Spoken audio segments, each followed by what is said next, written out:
Obama invited 10 Senate Republicans to dinner on Wednesday night, and the Republicans included John McCain, Lindsey Graham, Bob Corker, Kelly Ayotte, Tom Coburn, Dan Coates, Mike Johans, Pat Toomey, John, I don't even know how to pronounce this guy's name, Hoeven, forgive me if I butchered it, and Ron Johnson.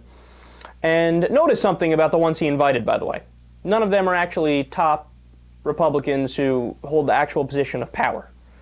You know, it's not, John Boehner's not there, Eric Cantor's not there, and you go down the line. So what he did is he invited these people because he wanted to schmooze them and wine them and dine them and explain to them, no, it's cool, it's cool. I don't understand. Why don't you guys like my plan for averting the sequester, right? Because if you actually take a look at my plan for averting the sequester, I'm not saying anything. I'm just saying that it's not really something that progressives like. In fact, if you look at certain provisions, the provisions are completely and utterly Republican provisions in some parts, right? So he had the dinner, and there are some amazing reports coming out of the dinner. So there were some reporters there who talked to the Republicans as soon as the dinner was over, and reports are, first of all, that the Republicans were giddy, right? Which is weird. It's just weird. Here's this guy, the president who they hate and they've been waging attacks on for so long about everything, and they're walking out of the dinner giddy. What could have possibly happened in the dinner, right? And reports are that in the dinner,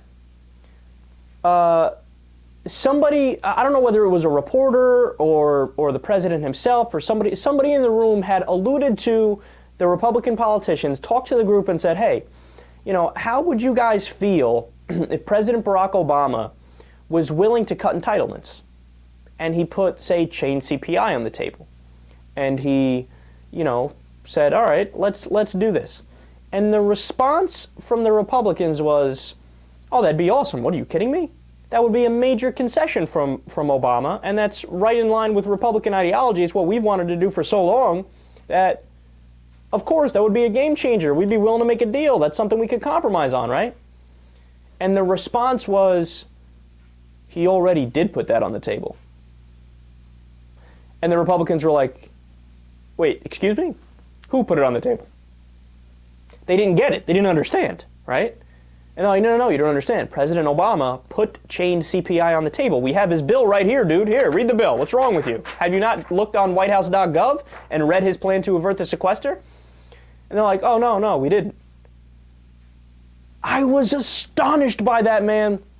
But furthermore, listen to this. So according to those Republicans, right, and I don't know which one it was specifically, so I don't want to throw them all under the bus here, but at least one of them in that group had said that John Boehner, well, mainly John Boehner, but also Eric Cantor, these are the guys who are responsible for setting the agenda for the Republican Party and allowing out certain material, so on and so forth.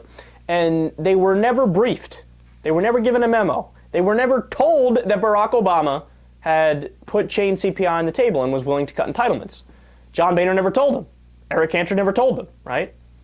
Now, look, there is an argument to be made, well, why can't they just sit there and Google it or do this or that? And honestly, I kind of agree with that, too. But according to the reports, the way it works is, John Boehner, Eric Cantor, they are supposed to float the ideas that are going on in the negotiations with the president. So why wouldn't they talk about how Obama made this major concession that these Republicans, who are nobody's liberals by any stretch of the imagination, are like, oh, shit, he wants to do that, too? Fuck it, let's make a deal right now. What are you talking about? So this is such an amazingly telling story because I want you to think about the consequences of that, right? What Barack Obama essentially did in that dinner was he said to the Republicans, you idiots, you schmucks, what don't you see? I'm on your side. I'm on your side. You want to see how much money I got from the same donors you got money from? You want to see how a lot of the proposals I made in my plan to avert the sequester are not only somewhat like plans you would be in favor of, but they are verbatim plans you would be in favor of. What don't you get? I'm basically a Republican, right?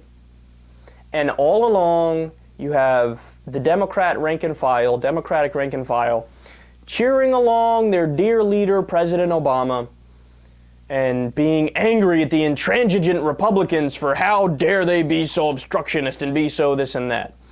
When even if we got a deal to avert the sequester, right, it's pick your poison. That's what's going on in front of us right now. Either you have the sequester and you have those horrific domestic cuts, right? I like the defense cuts, but the domestic cuts are horrible. They're horrible, right? And it's going to hurt the middle class and the poor beyond belief. Or you do Obama's plan and you gut entitlements when you don't need to gut entitlements. No, man. None of them are fighting for us. None of the main players are fighting for us. None of the people who have their hands on the reins of power the most are fighting for us at all. At all. Don't buy into the nonsense. Don't buy into the bullshit. Barack Obama is a wolf in sheep's clothing. Imagine this. Imagine Mitt Romney got elected and he tries to change CPI through and cut Social Security and Medicare. The outcry from liberals, the outcry would be deafening. But when it's their boy doing it, they're like, blah, blah, blah, blah. No, look, you don't understand, Kyle. He had to do it because the Republicans were being so stubborn that he needed to cave on almost everything, on all of his core principles.